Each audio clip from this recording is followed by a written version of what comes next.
Have you guys heard the bell rang? Haven't you? That probably signified the commencement of my rambling session of tonight. And, whew, you'd never guess what. Just guess what.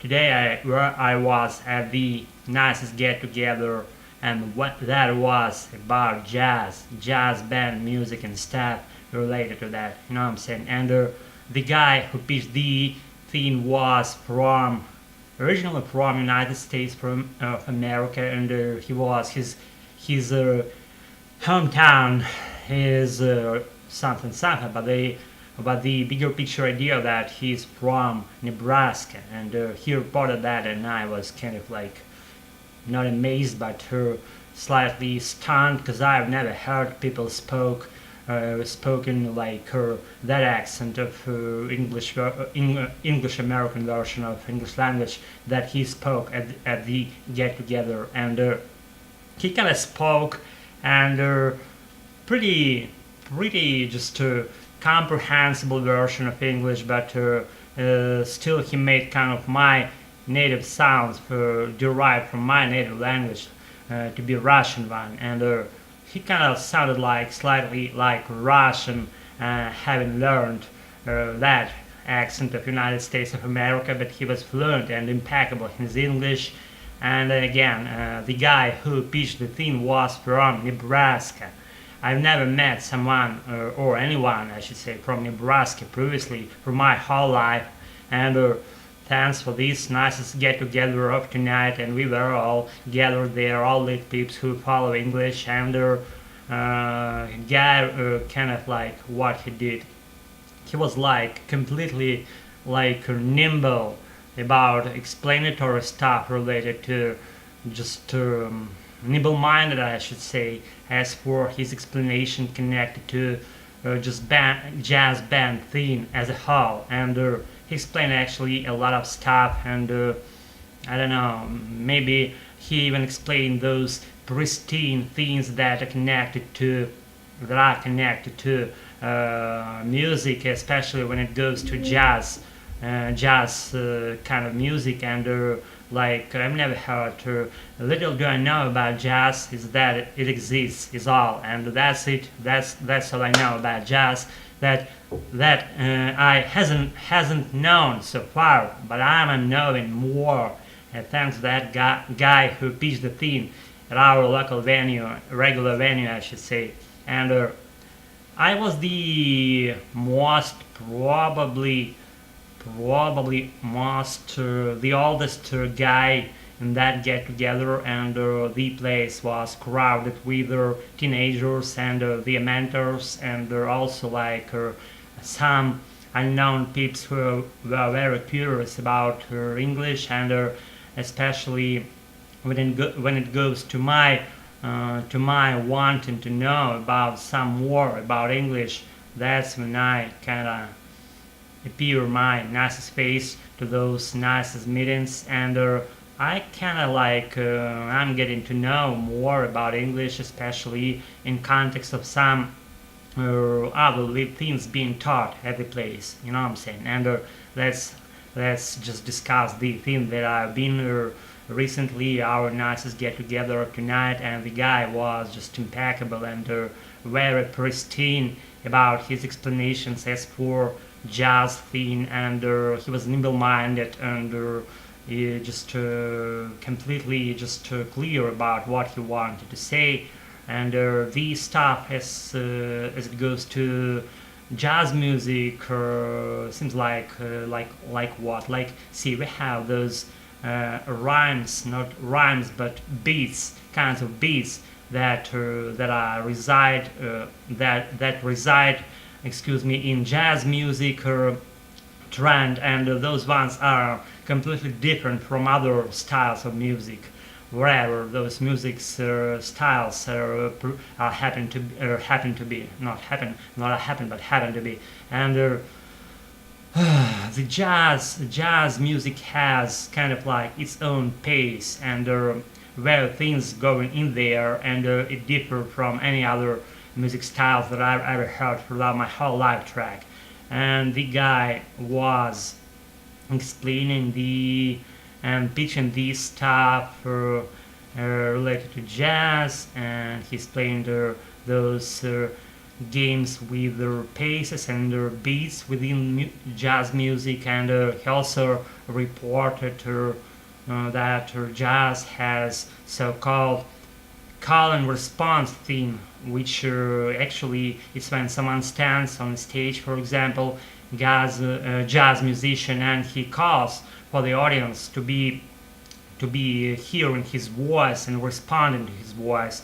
Let's say he says something blah blah blah blah blah blah, and the audience responded like blah blah blah blah blah blah, and that is called like call and response or call and response thing. And he also reported that he's a big believer of jazz theme itself, and he's always been actually beginning from his school years, going from university years, and going in even into his present day, being a staff member of the Embassy of the United States of America.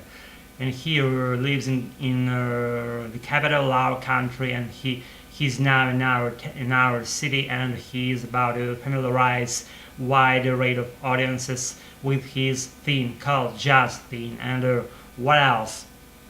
He was pristine about his explanations. He was nimble-minded. He's big believer about what he's doing in his life. I mean, he did believe in what he does in his life. And what else?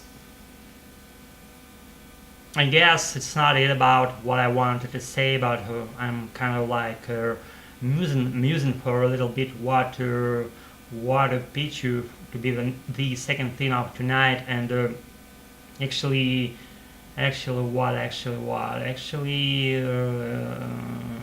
yeah, it was like very comforting, and even slightly like near and dear to our hearts, to whatever our hearts desire to hear, and let alone saying that particular jazz style of performing things was very near and dear to our hearts and to my heart, because my heart desires to be whatever place I would be in. My inquisitive mindset allows me and pulls me and nudges me to be elsewhere, in any place is connected to English fluency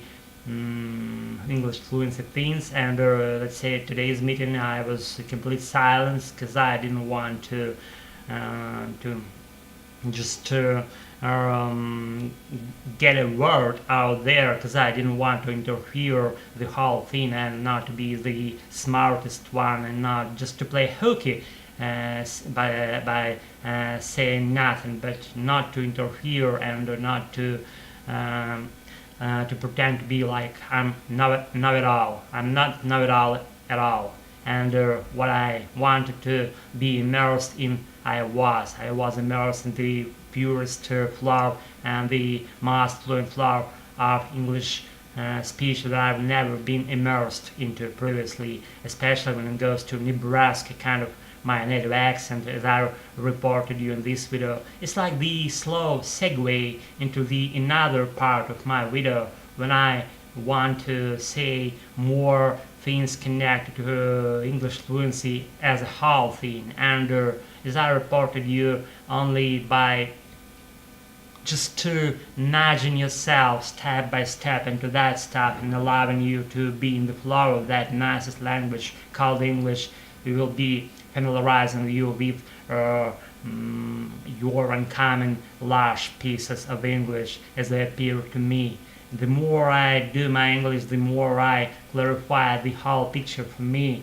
And I cleared up recently that I'm not so impeccable learner actually as anyone else could be, and the most crucial thing for me that I'm following my own steps, and I'm following and I'm not following to anyone else or anyone else's footsteps except one guy on YouTube space. His name is Drew. Drew, if you're watching, probably I'm not watching this shit right here, right now. But thanks, a lot of thanks to you for bringing my English to the next level of my present day. I'm all gratitude for your things that you've done on YouTube space to allow me and the other peeps that follow their learning style of English. This, let's say I tend to do American version of English. That's when I felt the greatest gratitude for you for pulling up my English in all the ways, and you explain a lot of stuff remained unexplained for years to me, and thanks again for clarifying grounds, my great grounds in front of me, and allowing that not to be great grounds anymore. And I cleared up pictures of my English, and I just saw what I hadn't seen previously with my own eyes. And every stuff that you're about to be learning should be only in the language you are learning, not reported by your native language.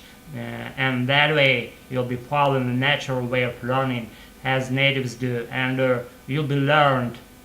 You'll be taught like a native child would, and that way you'll be able to follow the speech that you're about to maybe produce within some conversations, whatever it would be related to in a fluent and native way, and using those cliches like idioms and stuff, and figurative expressions, and even idioms and grammar constructions that natives use. You'll be sounding more natural and more just impeccable in all the ways. And I just feel this deep gratefulness for that stuff that he pitched on his YouTube channel. And Drew, thanks again. Probably you will never watch this video shoot of mine, but thoughts are something material, you know about that, right? And they're going to you, they'll be with you, and you'll be aware of my existence, of my gratefulness for your attitudes and what has been done with your own efforts on your YouTube channel. And that's been my just short and long and short introductory theme of tonight, and let alone saying about that I'm a big follower of you, Drew, and if you're watching this channel just occasionally, I don't believe in that at all, but if you are, then you're just my guy, my friend, and even regarding that I've never seen you in person, and just know that I exist, and I'm full gratefulness for your great accomplishments that you pitch to people, to English learners throughout the whole globe, and I appreciate you for that. And that's it about tonight, and just keep doing your own things in your lives, and teach your own new things created by you, and bring them on yourselves, and familiarize your friends with what you're doing, how you're doing that, and help people, pull people up, and don't be shy about trying to help people, trying to reach people out for maybe help you need or whatever it could be. Be social, be unchained, be free in whatever you would be doing in your lives, and everything's going to be fine with that. I've been there, I know what I'm talking about. Thanks for your attendance on my channel, for your attitudes, for being in my life. And that's it about tonight. I'll be releasing the new episodes as soon as I can, as always. See you all until a while. See you soon. Bye. Thanks for watching my channel.